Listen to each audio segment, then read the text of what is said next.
Fala, galera, estamos começando mais um episódio do Roda Bíblica Podcast. Olha, uma alegria poder te encontrar aqui mais uma semana, a gente poder conversar, bater papo, trocar ideias, refletir um pouquinho sobre várias temáticas relacionadas à cosmovisão cristã. E hoje, de forma muito especial, acho que é a primeira vez assim aqui no nosso Roda Bíblica, que a gente vai ter um tema, assim, ou pelo menos um cenário, um pano de fundo para a nossa conversa. Mas daqui a pouquinho a gente fala qual é. Antes, deixa eu apresentar aqui os meus amigos que vão nos ajudar nessa caminhada, para a gente poder bater papo também. Obviamente, convidando você que nos assiste a participar. Se você está assistindo agora na estreia, já vai lá, já manda o seu comentário no chat. Se você está vendo depois, manda lá o seu comentário no vídeo, fala o lugar que você nos assiste, manda um salve lá para a gente. Aproveita e já se inscreve no canal, dá um like no vídeo, que tudo isso ajuda, fortalece o nosso trabalho também. Apresentar aqui o meu parceiro de todas as edições. E aí, Vinícius, beleza, mano? Seja bem-vindo de novo aí, velho. Fala, gente, mais uma vez aqui. Hoje, um dia muito especial para a gente, né? Passando aí esse dia da Reforma Protestante, que é um dia comemorado aí pela igreja. Muitas igrejas fazem séries de mensagens, fazem temas específicos sobre esse dia. É um dia importante não só da história da igreja, mas da história da humanidade inteira, eu acredito. Então, estou muito feliz de poder participar com duas mentes brilhantes aqui para falar sobre isso hoje. Ô, mano, quando você falou de uma data, achei que você ia falar do Halloween, cara. Mas da reforma, né? É verdade, da reforma. Não, porque senão os caras lá do outro lado, os caras assustam. Os caras vão falar do Dia das Bruxas. Não, é da reforma, Calma. Os caras já se assustam já. Ô, mano, se a galera quiser encontrar com a gente lá no Instagram, lá e interagir, mandar sugestão, tema para a gente conversar lá no resenha, como é que a galera faz? Gente, para achar a gente é muito fácil. Todas as redes sociais aí. No Instagram, que é a rede que a gente tem mais contato com as pessoas, é só ir lá na busca e colocar @Roda Bíblica Podcast.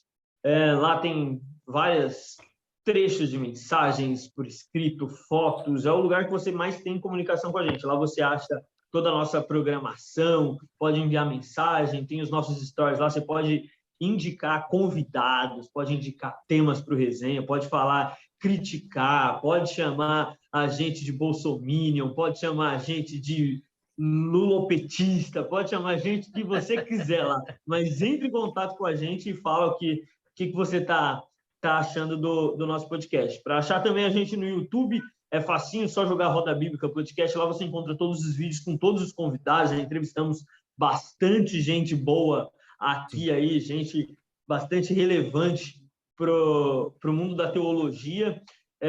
Estamos também nas plataformas de áudio, Spotify, Deezer, Google Podcast, Apple Podcast, tudo quanto aplicativo de áudio aí, você acha a gente fácil jogando Roda Bíblica Podcast. Se você já está aqui, vai lá, curta o vídeo, compartilhe, comente, mande a sua opinião e suas dúvidas aí sobre a reforma protestante. Eu já soltei aí o tema, Zé. Não, você não consegue guardar segredo, cara. Você é um brincalhão mesmo. Nem parece que trabalha em televisão esse cara. Ô Vini, antes de apresentar o nosso convidado, né? Afinal de contas, ele que vai trilhar, né, e nos ajudar nessa caminhada, eu quero fazer um agradecimento especial à nossa audiência, cara. Eu já estou segurando aqui, ó. Dá para ver direitinho aí, ó. Um leque, cara. E olha só, lá do Japão, lá, cara. Nossa audiência lá no Japão enviou para a gente aqui, ó.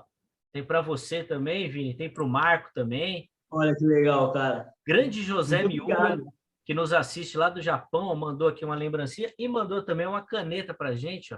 Tá aqui a canetinha do Japão, cara. Pô, legal pra caramba. Miura, obrigado, viu, meu irmão, pelo carinho. Deus abençoe sua vida.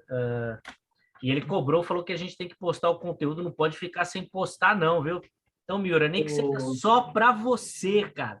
Nós vamos postar. Nós vamos dedicar para fazer aqui. Espero que a gente consiga organizar as agendas aí, que dura isso.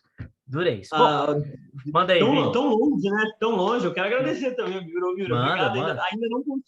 Ainda não consegui encontrar o Zeca para eu pegar, mas eu vou guardar com muito carinho a caneta, principalmente. E aí, chegando o tempo de verão aqui no Brasil, esse leque aí, às vezes serve muito bem. Esse daqui eu quero ver se arrumar utilidade para ele, cara.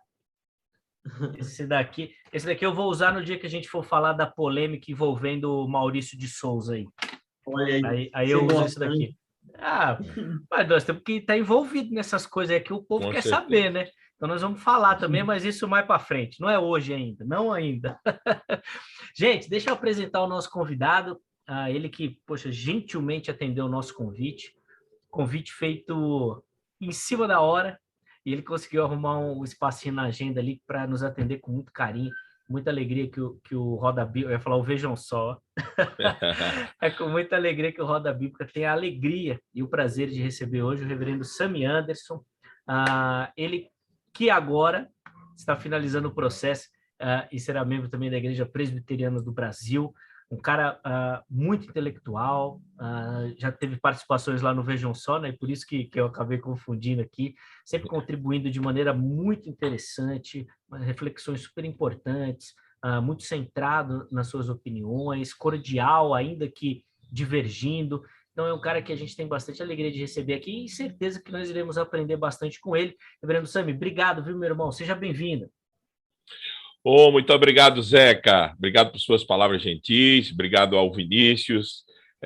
Vinícius foi o primeiro que eu conheci, né, no contato lá com o Vejam Só na época. E depois o Zeca, e a gente tem trilhado esse caminho de amizade. O Ronaldo também, né? Sim, Ronaldo lá da produção do Vejam Só. Então, um prazer muito grande estar aqui. Gostei do nome do podcast, boa. Roda Bíblica. Boa, hein?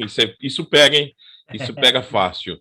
Então, eu espero contribuir de alguma maneira nesse papo aqui descontraído e tratar de um tema tão importante, tão belíssimo quanto é a reforma protestante e as implicações dela para os nossos dias. Sempre é muito importante estar aqui conversando sobre isso, aprendendo também, trocando ideias. Privilégio. Muito obrigado pelo convite. Reverendo, a gente que agradece o carinho. Foi bom você falar isso que o Vinícius começou lá no Vejam Só, porque ele trocou o Zeca pela Luciana Gimenez, né, cara? Aí é duro, né, cara, pra mim, né? É duro. Tentei convencer, mas não teve jeito, não, cara. Mas ele tava com saudade. Ele montou esse projeto, ele montou esse projeto com você, então tá com saudade. Tá vendo? Depende dos olhos. Boa, é isso mesmo. Reverendo, bom, como eu disse, nós vamos ter uma temática hoje aqui na nossa conversa, que vai ser a reforma protestante, comemorada agora, né, no último domingo, dia 31 de outubro. E eu queria que bem rapidamente, eu acho que até talvez muita gente que nos acompanha aqui, nos ouve ou nos assiste, já conhece, já sabe, mas só para a gente dar uma pincelada de maneira bem geral, assim, o que foi esse movimento? Qual que foi a briga desse movimento? E por que ele foi tão importante e tão marcante na história da igreja? Eu costumo começar, quando nós estamos tratando sobre reforma, e um pouquinho antes de 1517, 31 de outubro de 1517, que foi o dia que Martim Lutero afixou na porta da Capela de Wittenberg, né, na Alemanha, as 95 teses contra aquela prática que começou com John Tetzel,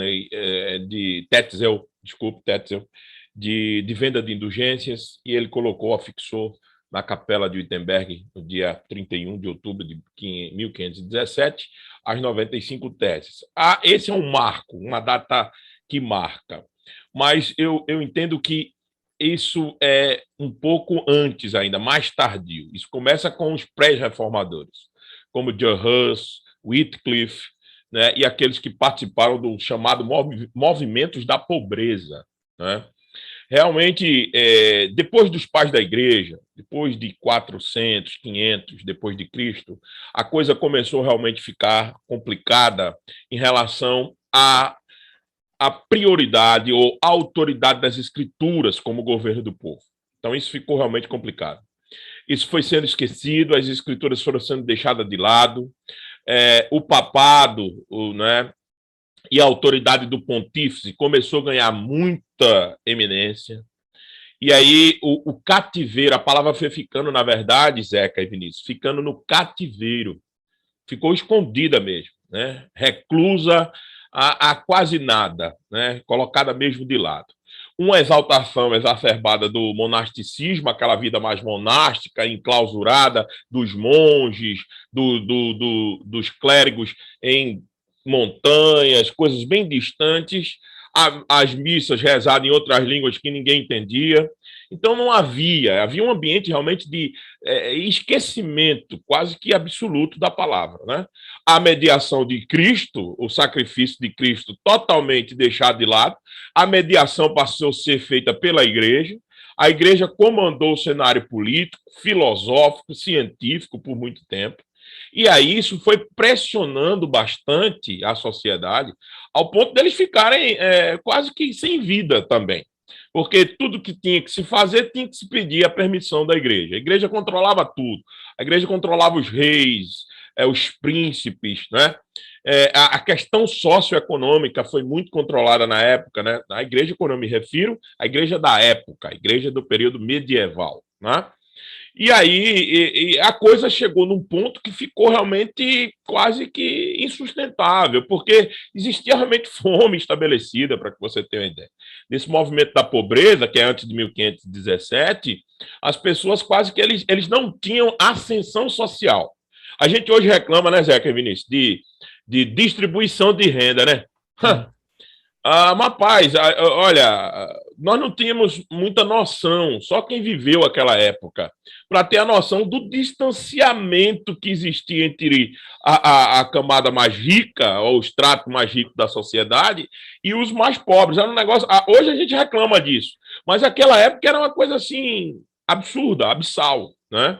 Então existia um movimento de pobreza se levantando contra a igreja e o sistema da época, e todos foram mortos. Então, a reforma protestante, ela não só é de cunho, é o que eu gostaria de começar definindo aqui, que ela não só é de cunho religioso, não só é um movimento sim hermenêutico, é um movimento de reinterpretação das escrituras, resgate das escrituras, para começar de novo guiar o povo na sua vida, mas é, sobretudo, também um movimento sociopolítico, não deixou de ser. E a gente não pode deixar de falar disso daqui. Porque aí a reforma pegou carona no Renascimento, que era um movimento daquela época não ligado às coisas da igreja, era um movimento de tentar realmente se libertar, né? E fez algumas tentativas com John Huss, Wycliffe e outros, mas todas essas tentativas foram abafadas pela igreja. Mas o Senhor, soberanamente, por isso que até hoje a reforma protestante é um marco muito histórico, porque é uma investida de Deus na história. É Deus colocando a mão para tirar o mundo, não só a igreja, de uma situação tenebrosa. Não é à toa que é chamada de Idade das Trevas, a Idade Medieval, o período medieval, né? Então, realmente foi uma intervenção divina. A reforma protestante, se eu pudesse definir em poucas palavras, uma intervenção divina que não somente livrou a igreja do cativeiro da palavra, trouxe a palavra de volta, colocou ela no centro de novo, guiando a vida do povo, mas também uma libertação da escravidão opressora sociopolítica que a igreja fazia na época. Isso. Pastor, só para eu me situar bem aqui, o senhor falou do Renascimento. Isso. Se eu não faço confusão aqui, os dois estão na mesma época, mas o Renascimento veio um pouco antes ou a Reforma um pouco antes? Eu lembro que a Reforma se dá bastante também pela criação da imprensa, né? Isso. Com Gutenberg, consegue fazer as impressões e tudo mais. O que pegou carona em quê? Eu entendo, claro, que é quase que movimentos simultâneos, quase que ao mesmo tempo ali. Você vê, se você pensa em John Huss, se você pensa em Wycliffe, você está falando na casa de 1200, 1300. Então, se você pensa nesses movimentos de tentar resgatar as escrituras, e que não é formalmente ainda um movimento reformado, vamos dizer assim, como a gente concebe hoje, então você tinha a mesma época do Renascimento, mesma época. Agora, se eu fosse dizer quem pegou carona em quem, eu dizia que a Reforma Protestante pegou na mão do Renascimento, caminhou até certo ponto contra a luta contra a igreja, mas depois soltou a mão do Renascimento. É bom que a gente diga isso, porque o movimento renascentista não tinha comprometimento com a verdade das escrituras, coisa que o movimento reformado tem. né? Coisa que o movimento reformado tem. Então, eu entendo que ele pegou na mão, Vinícius, andou com aproveitou-se, né? O cenário foi criado, se aproveitou ali a oportunidade. É por isso que a tentativa de Lutero, ao meu ver, ela é mais bem sucedida do que, por exemplo, os seus antecessores que morreram. Wycliffe, por exemplo, foi declarado tão herege, que enterraram o cara, depois desenterraram e queimaram de novo. Quer dizer, é um negócio incrível isso, né? Então, assim, e por que não aconteceu com Lutero? Claro, a resposta mais geral e mais bíblica claro, a soberania de Deus botando a mão, intervindo mesmo, a intervenção de Deus para que isso acontecesse. Agora, o outro aspecto sociopolítico é por causa da efervescência no Renascimento. Eu entendo que é isso mesmo, essa questão de valorizar de novo o homem, de buscar as coisas para o homem. Tanto é que Calvino é chamado por muitos daquela época de um humanista, né? Um humanista, não no sentido da pejorativização do termo hoje, mas no sentido de lutar pelo homem como um ser integral, coisa que a igreja tinha completamente desistido de fazer. Não sei se consegui te ajudar em alguma coisa, Vinícius, mas era nesse sentido. Eu acho que é um movimento simultâneo, acho que poder mais prático aí para o pessoal que está ouvindo, né? Uhum. Um movimento simultâneo, mas em certo sentido, em termo histórico, o Renascimento veio um pouquinho antes. Como já estava mais consolidado, vamos dizer assim, o movimento, depois vem a reforma e se consolida quase que simultaneamente. Eu não sei se é ousadia minha ou se a gente pode fazer essa ligação. Eu sempre penso muito nesse aspecto da reforma, como Paulo fala da plenitude dos tempos, né? Isso. Que era aquele momento ideal para que aquilo acontecesse. Então, as questões políticas, econômicas, sociais, essa questão da imprensa que o Vinícius citou, tudo isso colaborou para que a reforma fosse um movimento mais destacado, mas que a gente já vê na história fagulhas disso acontecendo no decorrer do tempo, mas ali acho que é a plenitude dos tempos mesmo, né?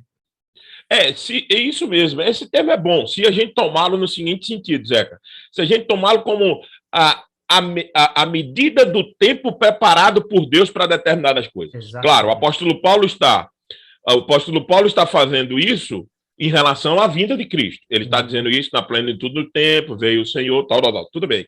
Mas se a gente toma esse sentido de plenitude do tempo, no sentido do tempo preparado por Deus para que a reforma acontecesse, eu não tenho dúvida que isso foi um preparo de Deus, sim, para que... veja, não é que as outras tentativas, em alguma maneira, não pavimentou o caminho de Lutero. Né?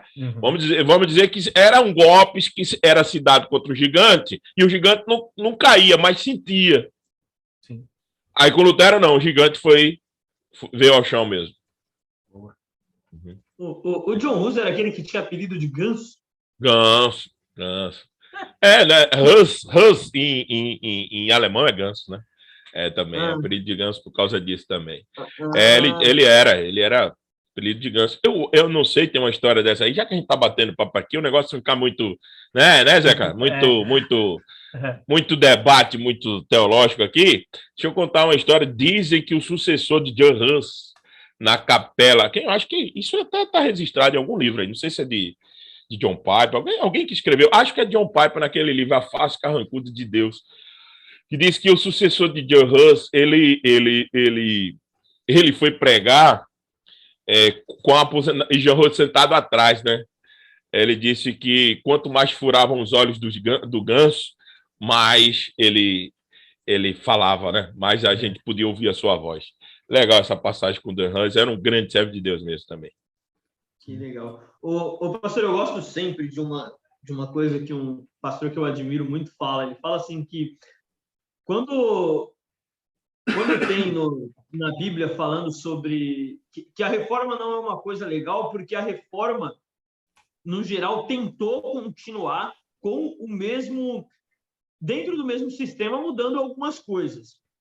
E ele fala assim que, fazendo uma interpretação bíblica, que não se coloca vinho novo em odres velhos, não se coloca remendos em panos velhos e para se tornar novo. Eu queria que a gente fizesse uma interpretação bíblica disso. A reforma é uma coisa legal ou Deus queria desmontar tudo e fazer uma coisa nova? Não é reforma. Samuel, o Vinícius é de raiz pentecostal, né? Lá eles falam muito de rebeldia, né? É isso que você está querendo dizer, né, irmão? Que Lutero estava em rebeldia, né? Não, eu sempre costumo dizer que rebeldia sempre é da perspectiva de quem acha que está sofrendo prejuízo. Né? A gente deveria definir rebeldia da perspectiva de quem está contra a verdade. Esse é o verdadeiro rebelde, é aquele que está contra a verdade, não quando ele está contra o sistema. Né?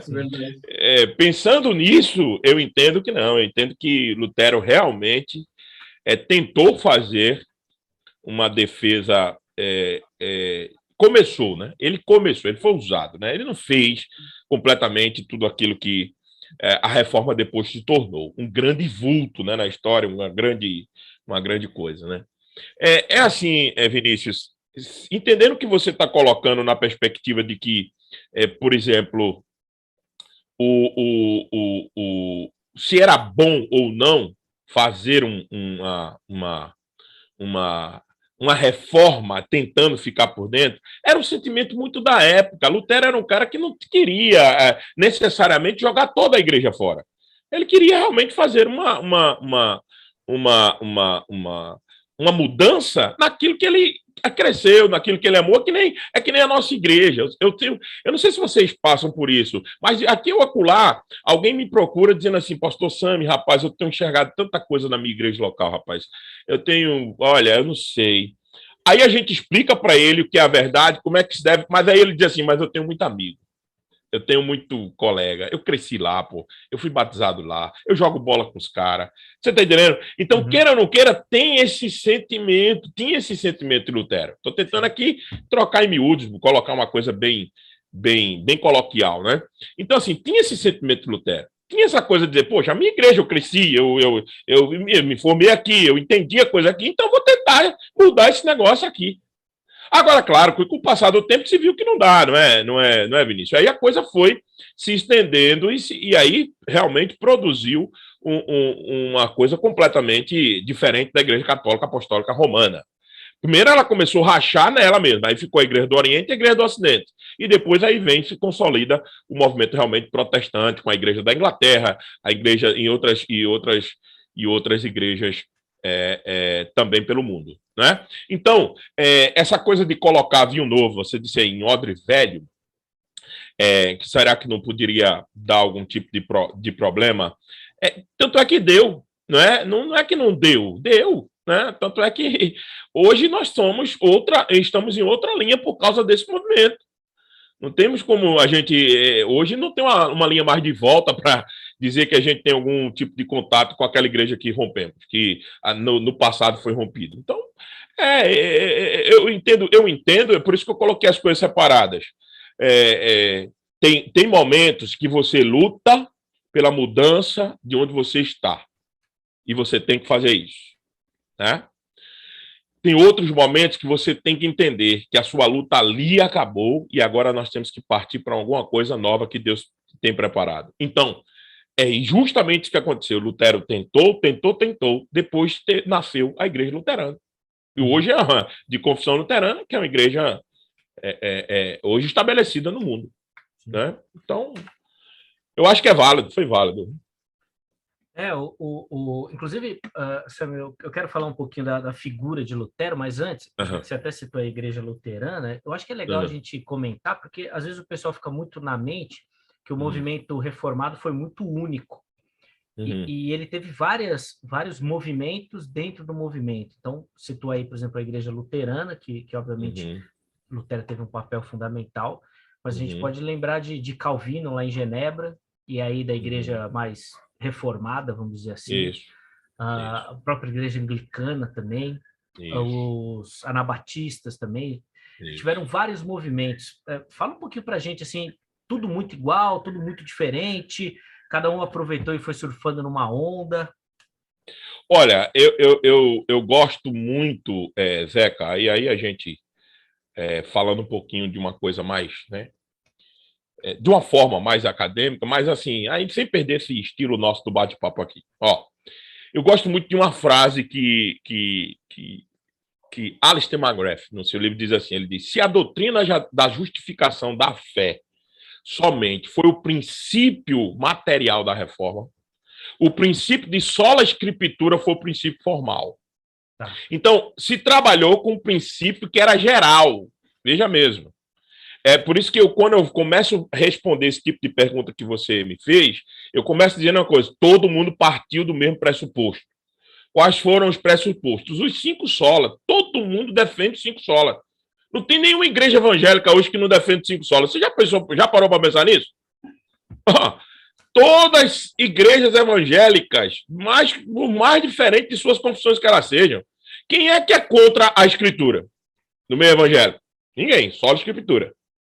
Quem é que é contra solos Cristo? Ninguém. Todo mundo diz, não, a salvação foi pela cruz, acabou. Todo mundo diz isso. Quem é que é contra o sola fé? Somente a fé? Não, é pela fé mesmo, tá? Quem é contra a ação do Espírito Santo em nós para a questão de salvação? Ninguém. E quem é contra que é a graça irresistível, né? Somente a graça, né? Somente a graça. E quem é contra o sola Deo Glória? Graça irresistível, não, né? Somente a graça. Graça irresistível é outra coisa. Vamos lá. Só vamos com graça, calma. Aí tudo bem. Só a graça. Só escritura, só Cristo, só graça, só fé e só Deo Glória. Ninguém é contra isso. Porque esse era um... Eu fico bem assim com o sola graça também, hein? Porque a galera hoje em dia usa de outro jeito. Calma, você não esperou molhar o bico, calma. A questão é o seguinte, eu estou dizendo o seguinte, que todos partiram daqui. Agora, como interpretam cada um desses, aí vem a nossa diferença. Aí onde é que muda a figura. Então, ela foi uma reação, a reforma protestante, por ser nisso, uma reação evangélica. É isso que os historiadores costumam dizer. Uma reação evangélica para dizer o seguinte, para colocar todo mundo do mesmo bojo de onde saiu. A gente hoje fala do movimento pentecostal, não sei o quê, reformado daqui, reformado mais para a direita, mais para a esquerda, mais para não sei para onde, mas tudo partiu de um movimento só, que foi o movimento de voltar às escrituras e, pelo menos, que formatou esse caminho. Agora, respondendo a pergunta do Zeca, é por isso, Zeca, que é muito plural, Zeca. É muito plural. Não é uniforme. Não é mesmo. Você tem o luteranismo de uma maneira. Você tem o anglicanismo de outra. Eu estou citando aqui alguns outros movimentos. Você tem o presbiterianismo de uma maneira, você tem o pessoal de Igreja Batista de outra maneira, você tem os pentecostais clássicos, os pentecostais renovados, os pentecostais, os neopentecostais. Então, quer dizer, aí você fala assim, tudo isso é reformado? Não, eu digo que não, porque aí depois, com o desenvolver, mas tudo, queira ou não queira, partiu dessa reação evangélica lá da reforma. Isso a gente tem que dizer, o movimento histórico foi lá. Né? Agora, a questão da linha reformada mesmo é aquilo que o Warfield, né, dizia, B.B. Warfield, né, Warfield. Ele dizia o seguinte, a soberania de Deus é o âmago do calvinismo doutrinário, do calvinismo reformado. Então, essa é a nossa diferença. Se reformado é, sobretudo, definido aqui, ter limites não somente para salvaguardar a autoridade máxima das Escrituras, não só sobre nossa vida, mas para a nossa salvação e para a nossa visão de mundo. Isso é que identifica realmente um reformado. Então, não é a mesma coisa, não é. Partiu-se de um ponto histórico, sim, mas depois essas coisas foram se individualizando, cada movimento foi se amoldando a interpretação das escrituras de uma maneira, né? Eu costumo dizer que para se considerar um reformado é aquele realmente que abraça as escrituras como única regra verdadeiramente de fé e prática e de visão de mundo, não só como ele se relaciona dentro da igreja. Tem gente que tem 2 tipos de fé, uma fé eclesiástica e uma fé para o mundo. É uma fé sagrada, outra fé profana. Isso não pertence à reforma. A reforma foi e disse: não, a gente é de um jeito só, dentro da igreja, fora da igreja, na sociedade, na política, na música, na arte, a gente é de uma maneira só. É isso que um reformado defende. Pastor, o famoso lema da reforma é uma igreja reformada, sempre se reformando. Passados aí 504 anos, o senhor deu aí falando que depois muitas coisas aconteceram, cada um foi fazendo certas interpretações e que o reformado é esse que vem com o pensamento lá do início, lá de toda a questão das escrituras, da soberania de Deus. A igreja hoje precisa de uma reforma ou ela vem se reformando? Isso... Teve uma época, eu vou confessar aqui, nós estamos batendo papo mesmo, né? Talvez se eu estivesse dando aula, eu não dizia isso para os meus alunos, mas eles vão ouvir de alguma maneira. Olha, teve uma época que eu acreditava piamente que nós precisávamos de uma nova reforma.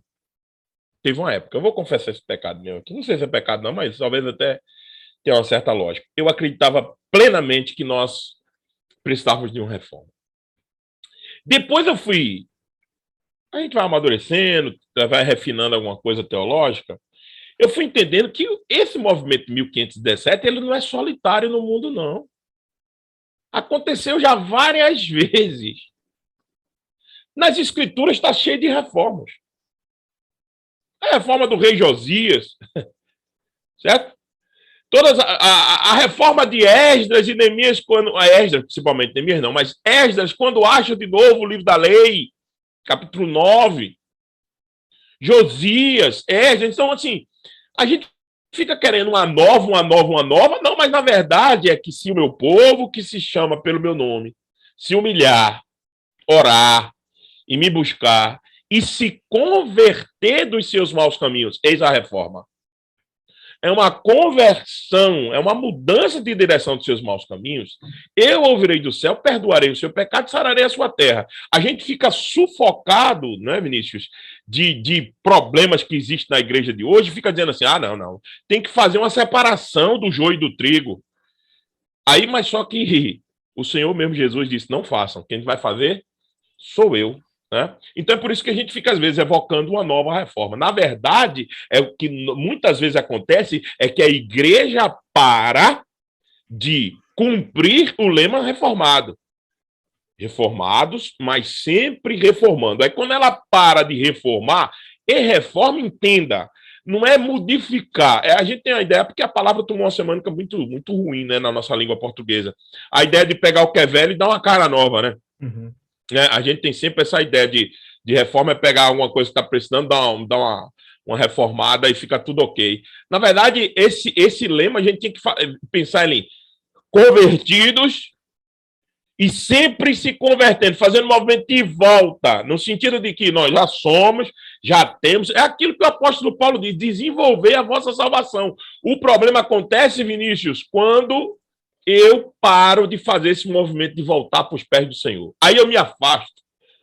Aí quando eu me afasto, a prática fica estranha. Aí a gente está precisando de uma nova reforma.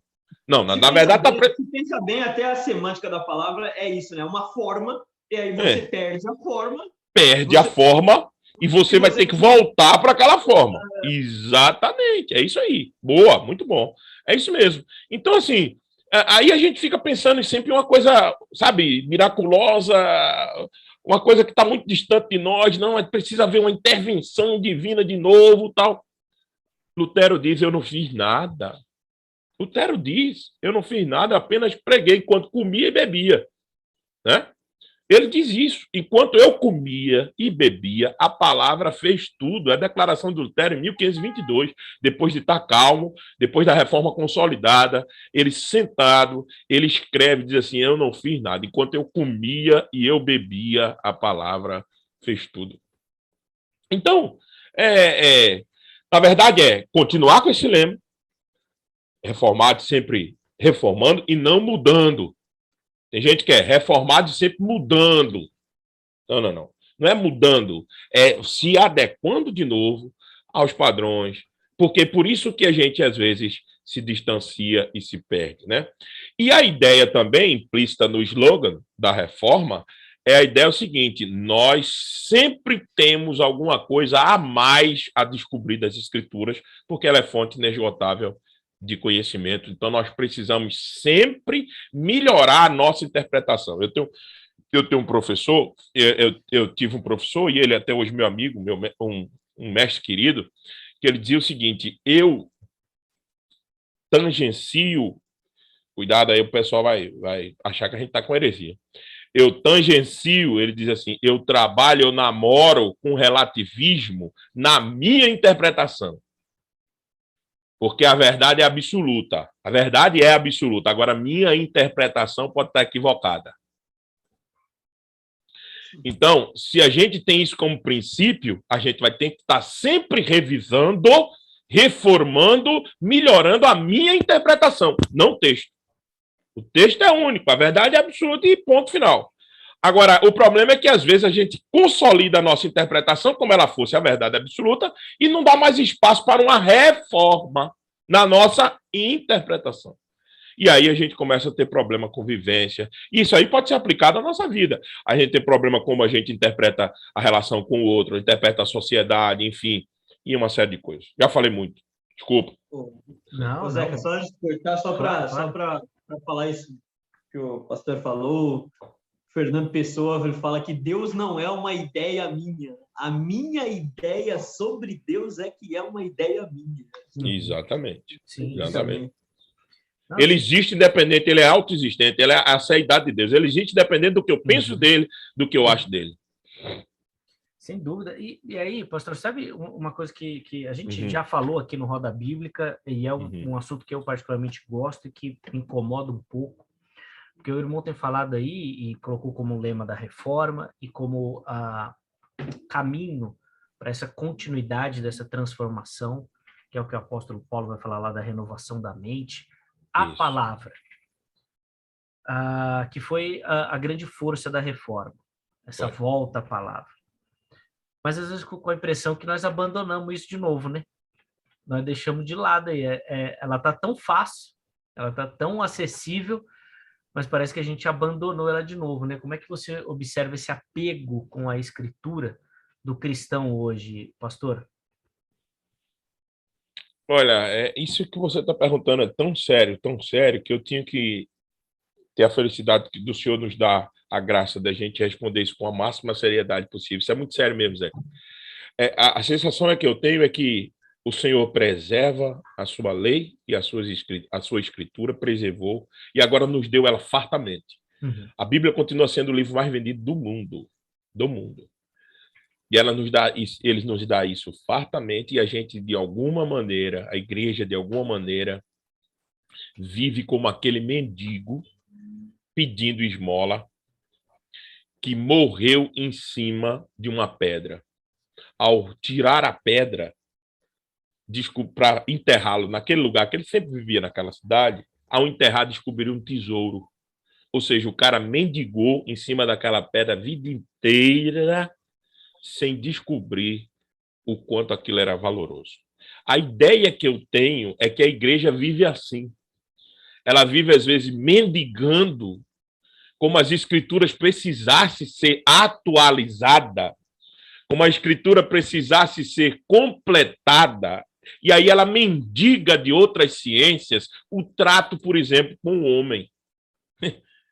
Não, porque as escrituras não resolvem o problema de todo mundo, do homem como um todo. Não. A gente precisa de mais.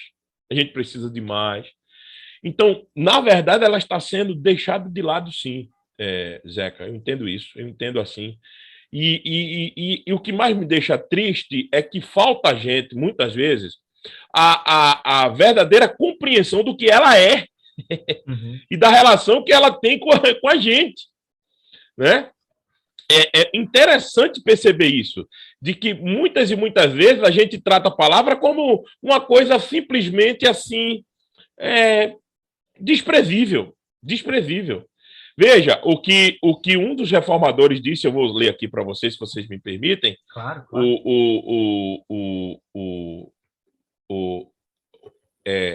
Ulrich Zwinglio disse assim, olha, quando mais jovem, dediquei-me demais ao ensino humano, como outros de minha época, ao ensino humano, das ciências humanas, tudo, né?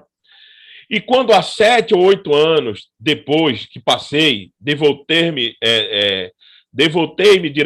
inteiramente às escrituras, era sempre impedido de fazê-lo pela filosofia e pelo estudo da teologia. A própria teologia, ele disse que atrapalhou ele em algumas coisas. Veja, o Ulrich Zwingli dizendo isso.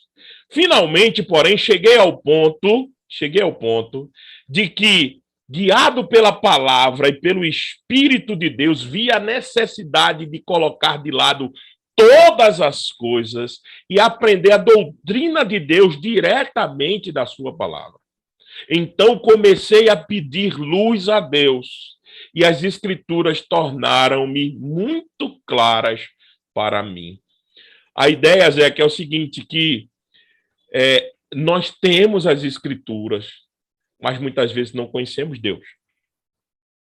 Porque a gente sempre tem uma ideia de que as escrituras não é suficiente, ela precisa ser ou atualizada, ou complementada, ajudada a falar com o homem moderno. Ela não é, por exemplo, aquilo que o salmista diz, lâmpada para os meus pés é a tua palavra e luz para o meu caminho. Ela não é aquilo que Provérbios, né, capítulo 1, o último verso de Provérbios, capítulo 1, diz assim, olha, mas o que me der ouvidos a quem? A palavra. Provérbios, capítulo 1, verso 33. Habitará seguro, tranquilo e sem temor do mal. O que é que os homens modernos querem hoje? Eles querem habitar seguros, certo? Eles querem uma vida de paz, de tranquilidade, e eles não querem que o mal os assole. Mas eles querem fazer tudo isso separado das escrituras. Não dará certo. Não vai conseguir. É por isso que a gente vive esse tipo de evangelicalismo, né, dos nossos dias, que não tem uma relação com Deus profunda, porque simplesmente menospreza a sua palavra. Então, sola escritura não é uma defesa apenas das escrituras. Sola escritura é uma defesa da vida com Deus, para que essa vida dos homens faça sentido. O que não faz sentido é quando eu não estou vivendo o corondel, né? Ou a vida diante de Deus, da face de Deus, para a glória de Deus, isso tudo perde sentido. Então, respondendo a sua pergunta assim, resumidamente, estamos sim, Zé, acho que precisamos mais seriedade com o trato das escrituras. E quando eu falo seriedade, não é só apenas... Tem muita gente boa expondo as escrituras hoje, graças a Deus. Mas eu estou falando mais seriedade de aplicar tudo isso, dar ouvidos. Quem me der ouvidos habitará seguro, tranquilo e sem temor do mal. Não esqueça que Provérbios é a voz da sabedoria gritando nas praças. Quem der a essa voz da sabedoria que grita nas praças ouvidos, terá tudo o que o homem moderno precisa e quer. Legal. Pastor, com a reforma veio uma contra-reforma, né? A Igreja Católica acabou também mudando, porque não dava para continuar vivendo. Se eu consigo enxergar bem, a Igreja Católica hoje, depois de uma ascensão da Igreja Evangélica, principalmente no Brasil, do mundo, acho que eu nem sei dizer. No Brasil, a Igreja Católica mudou. Essa mudança teve uma aproximação maior da igreja evangélica hoje ou não? Essa mudança, eu temo, Vinícius, que essa... Desculpa, pastor, tanto no passado ou tanto agora, né? É a minha pergunta. A do passado, ela não queria mudança nenhuma, nem aproximação com o movimento protestante, e por isso que surgiu mesmo a contra-reforma mesmo, né? E aí houve oposição, houve perseguição, houve morte, continua havendo, né? Até quem é do Nordeste como eu sabe das histórias dos católicos, padres católicos que perseguiam os pastores evangélicos a ponto de matá-los, né? Não só... E assim, a perseguição era grande, nós dentro do protestantismo, que o catolicismo é muito forte aqui no Brasil e lá no Nordeste muito mais, O protestantismo era tido como o herege mesmo, o cara que era amaldiçoado. Isso não é, bodes, isso, né? Não é longe, não. Era o bode. Exatamente, os bodes. Isso não é de longa data, não. Isso é de agora, século ainda 20, né? Então, quer dizer, o negócio era muito sério, né? Então, naquele período, lá de trás, e que se estendeu até pouco tempo, era realmente um movimento de separação mesmo e tentar taxar quem saiu desse movimento, no movimento protestante, como os bodes, como os hereges, aqueles caras que não tinham que ter nenhum tipo de comunhão. Isso era aquela época, né?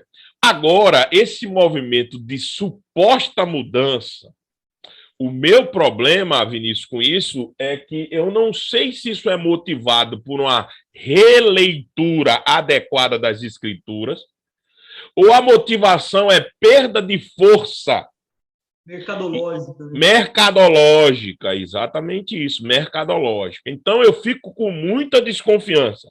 Eu vejo tudo isso com 2 pés, não, 3, 4, se eu tivesse, eu colocava tudo para trás, né?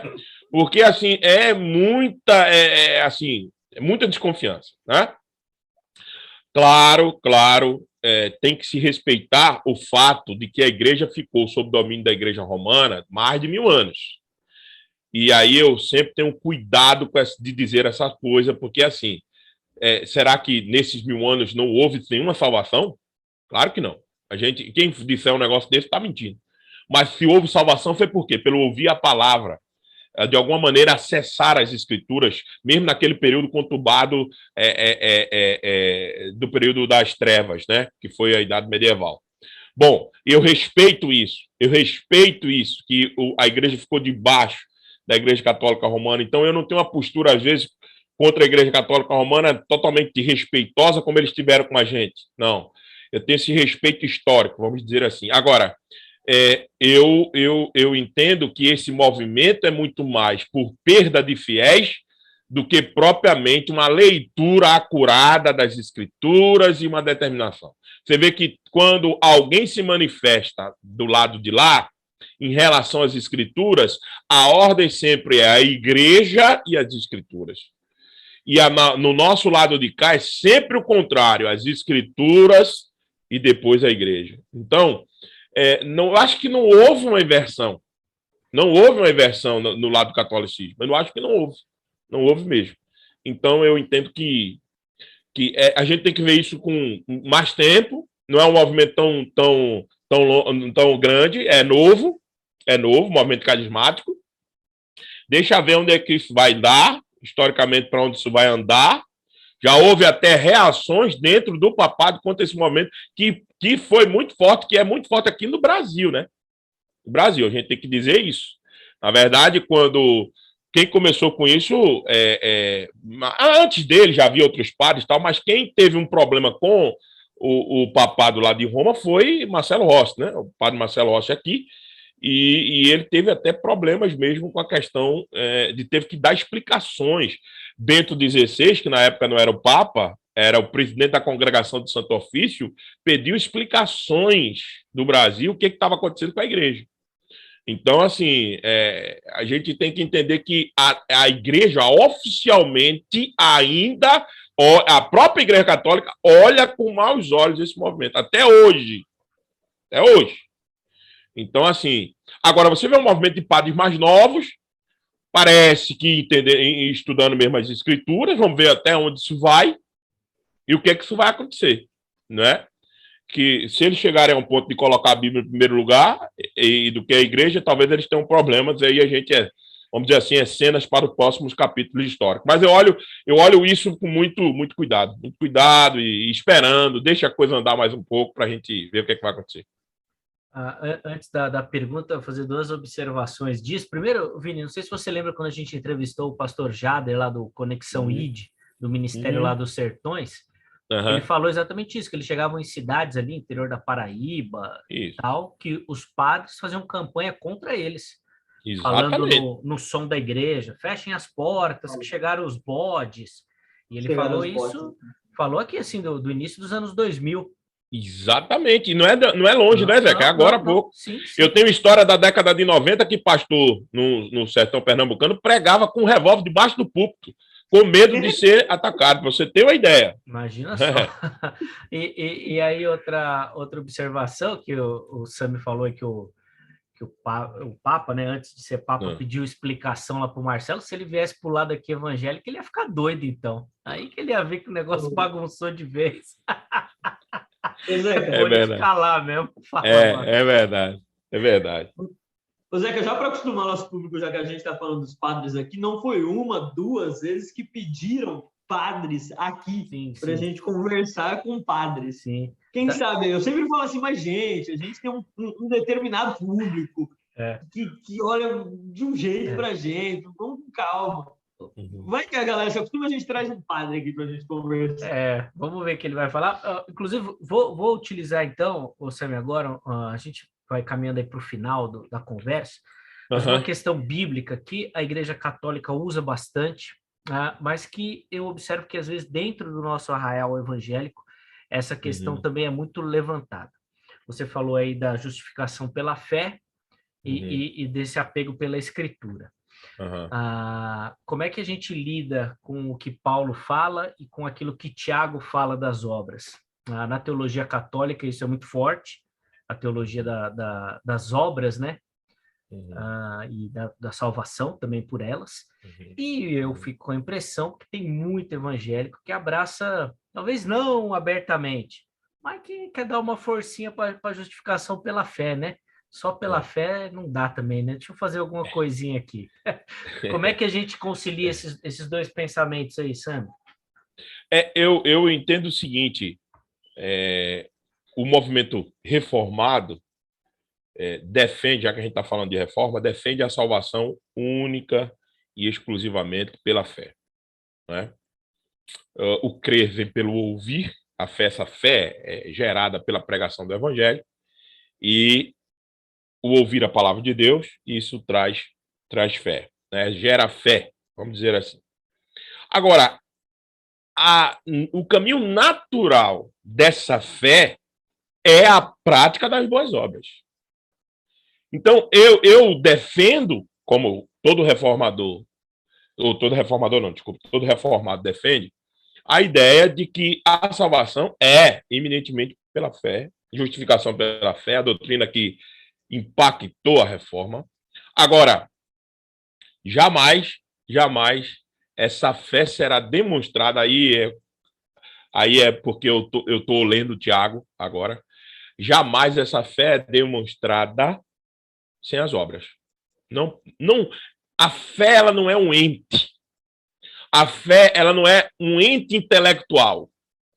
A fé não é o conjunto apenas de doutrinas que eu creio. A fé não é apenas um assentimento intelectivo de saber por que eu sou salvo.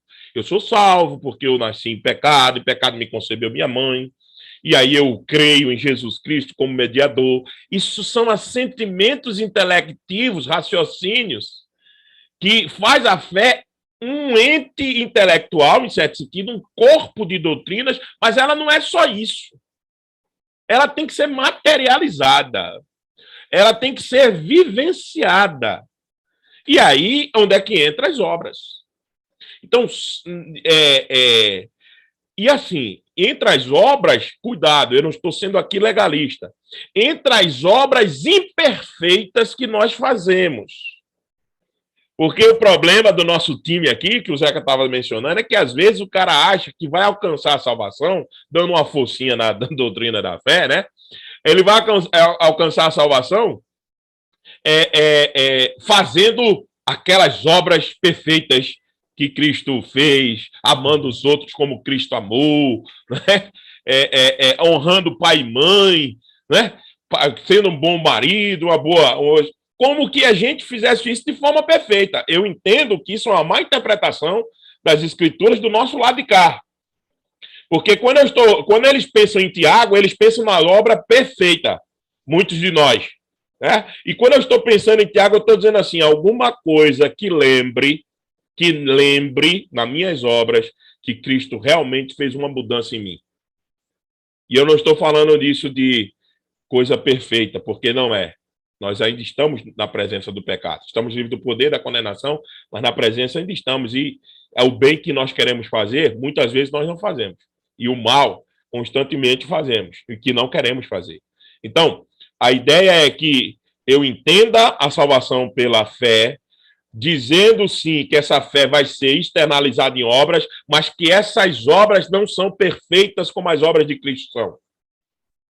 Porque o nosso lado aqui diz assim, não, olha, o texto mais mal interpretado é que é aquele, pelo fruto conhecerei a árvore. Uhum. Né? Aquele texto assim, Zeca, do cara diz assim, ó, eu olho para a vida do Zeca e para o Vinícius, se eu não ver Cristo encarnado totalmente neles, é porque eles estão reprovados. Então, esse meu ponto aqui, é o meu cuidado é com isso, né? Que essa salvação por obras, salvação por obras não, a salvação é pela fé, mas essas obras confirmam essa salvação, mas não são obras perfeitas. É o que, justamente, Efésios, capítulo 2, verso 8, 9 a 10 diz, né? Pela graça sois salvos, por meio da fé, e esta fé não vem de vós, é dom de Deus, não vem de obras, para que ninguém se glorie. Né? Porque nós somos feitura dele, poema dele. Ele está fazendo esse poema, essa beleza em nós. Feitura deles, criado em Cristo Jesus, para as boas obras, para a prática das boas obras, e nós não fomos criados por causa ou pelas nossas boas obras. Né? Acho que seria um entendimento que a gente pode caminhar com ele. Graças a Deus por isso. Amém. Louvado seja o Senhor por isso. Pastor, aí você fica mais consolo, né, Vinícius? Você dá um consolo aí, porque a gente é o seguinte, poxa, então eu não... mesmo eu errando, mas a graça dele me alcança. O Vinícius, então, não só prova disso, como ele faz questão de vestir, cara.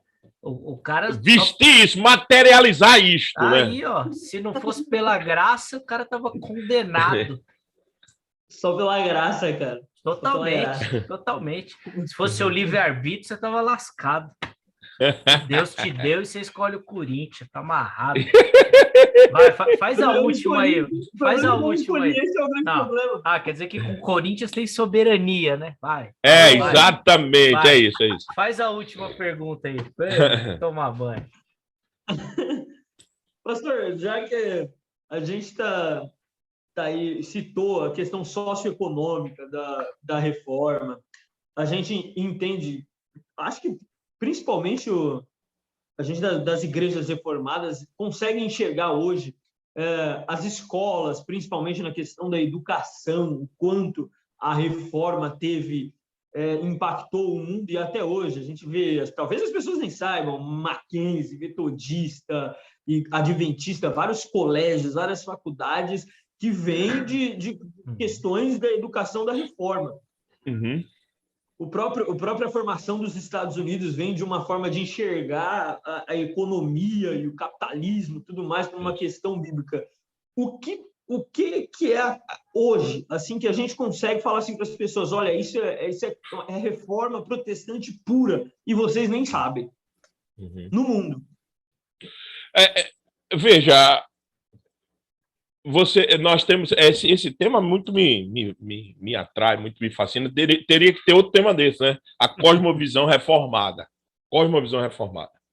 Eu disse para vocês que o movimento reformado, eu não gosto dessa palavra, mas a teologia reformada não defende apenas o sola escritura como defesa da Bíblia como palavra de Deus, mas ela quer a Bíblia encarnada na vida do povo como visão de mundo. Então, absolutamente tudo que se faz dentro da perspectiva da cosmovisão reformada é para a glória de Deus. Então, você falou o que a gente pode fazer, o que a gente pode falar aqui. Você já começou a dizer, educação foi muito influenciada pela reforma. O desenvolvimento das artes, das culturas pela reforma. A arte em todo sentido. Movimento cultural como produção artística de um povo. Porque a palavra cultura também é de cultivo, né? O mandato cultural que a gente lembra de cuidar, de subjugar todas as coisas, cuidar da terra, cuidar dos animais. Tudo isso faz parte do cultivo, de lá de Gênesis, capítulo 1, verso 26, quando Deus mandou tomar conta, subjugar todas as coisas. Mas eu estou me referindo também à produção cultural, no sentido de, usando essa palavra no sentido de produção artística do costume do povo. Tudo isso deve passar pela lente. Quem é reformado passa pela lente das Escrituras e passa pela lente da glória de Deus. Então, Martim Lutero foi considerado, já que a gente está falando de reforma, um dos primeiros ministros da educação que pleiteou escola pública. Quem pleiteou escola pública foi Martim Lutero, né? Então, assim, Calvino é considerado um grande humanista, porque tratava das coisas do homem como integral, não só apenas no seu aspecto eclesiástico, né? Os países que mais se desenvolveram socioeconomicamente são de origem ou foram influenciados de maneira direta ou indireta pelo movimento reformado. Você pode pegar aí. Pega aí. Hoje a potência do mundo é a Alemanha. É a Alemanha de Lutero. Uma das potências do mundo. Né? É a Alemanha de Lutero. Né? Os Estados Unidos é os Estados Unidos da Nova Inglaterra. Da Nova Inglaterra. Tá certo? Pegue as potências do mundo hoje. Claro, todas têm os seus problemas, porque o pecado está em todo lugar. Todas têm as suas complicações sociopolíticas e econômicas, todas. Corrupção tem em todo lugar, não é só prioridade do Brasil. Tá, mas eu estou falando assim, quem chegou mais longe em arte, em economia, em cultura, em educação, quem foi que chegou mais longe?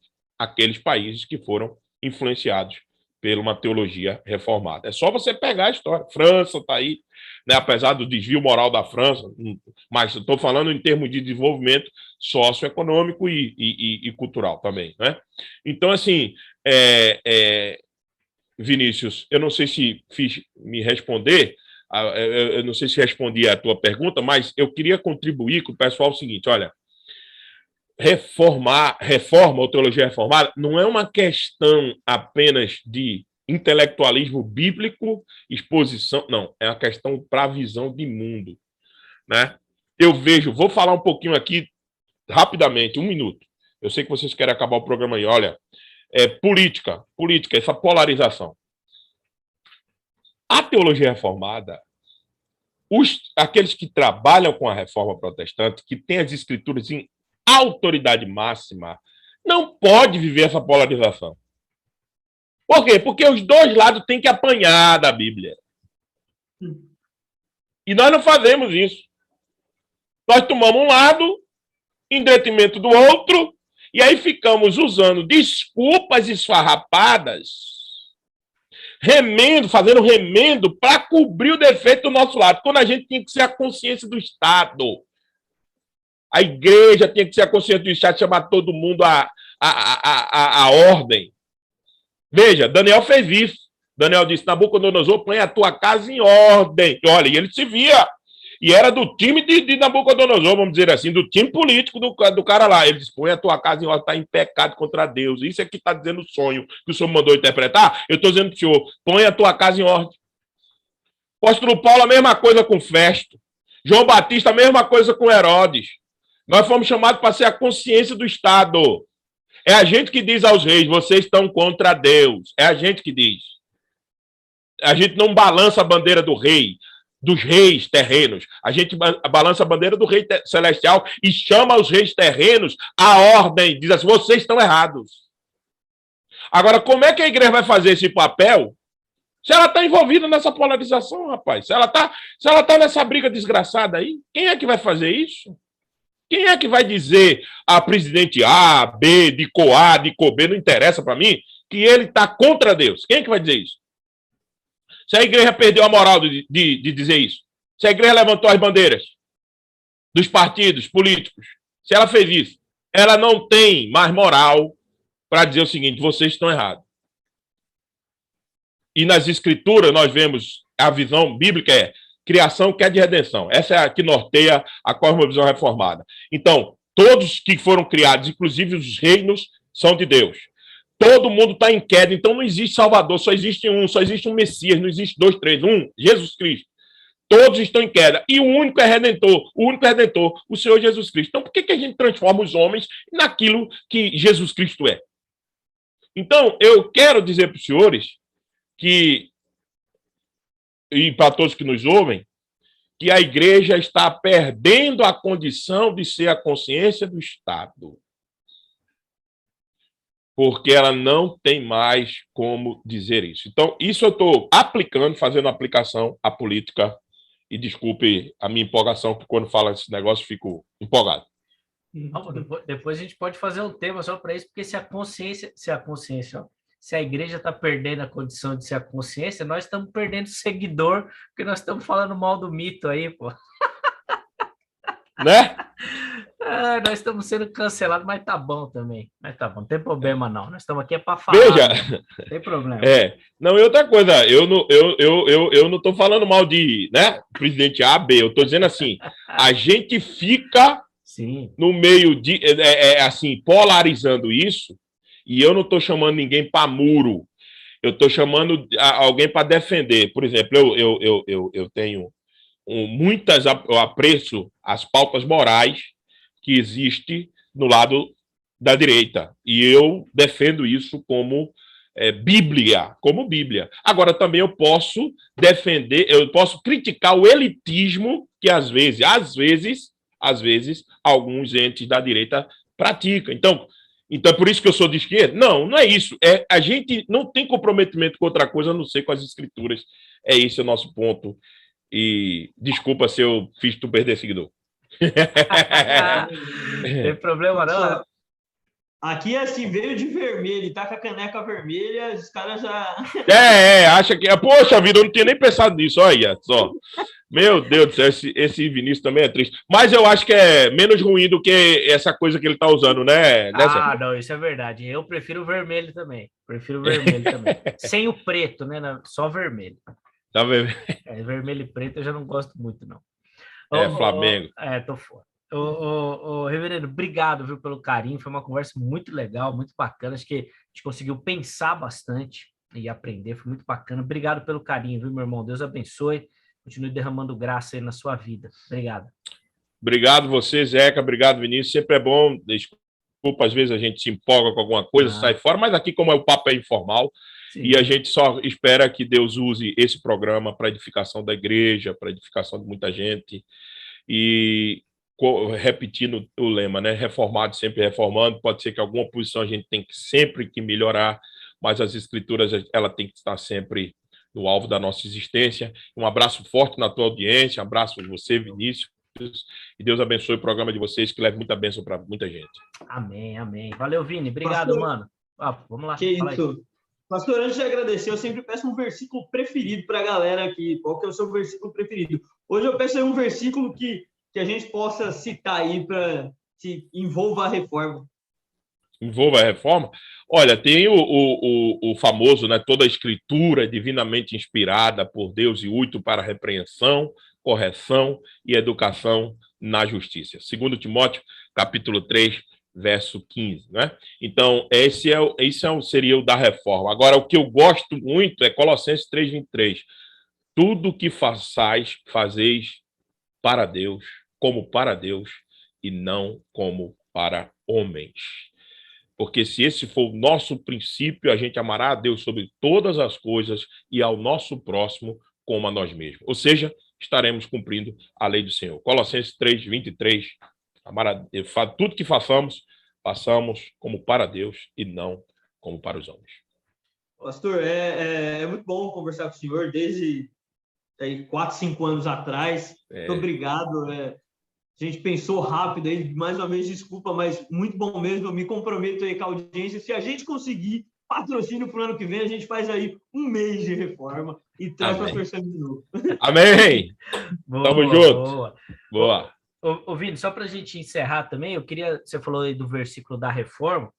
Eu sei que esse é um versículo que você gosta e que provavelmente foi aquele que transformou a ideia de Lutero, né? Romanos 16:17. Pois eu não me envergonho do evangelho, porque é poder de Deus para a salvação de todo aquele que crê, primeiro do judeu e também do grego, visto que a justiça de Deus se revela no evangelho, e de fé em fé, como está escrito, o justo viverá pela fé. Amém. Amém. Foi esse que transformou a mente de Lutero lá também. Boa. Amém. Eu disse 2 Timóteo 3,15, mas eu estava com dúvida, 3,16, tá bom? 2 Timóteo 3,16. Feitas as correções, a gente vai se despedindo aqui, agradecendo muito ao reverendo Sam, agradecendo ao Vini também. Antes, Vinícius, reforça aí os nossos contatos aí para a galera aí não perder contato com a gente e nos achar.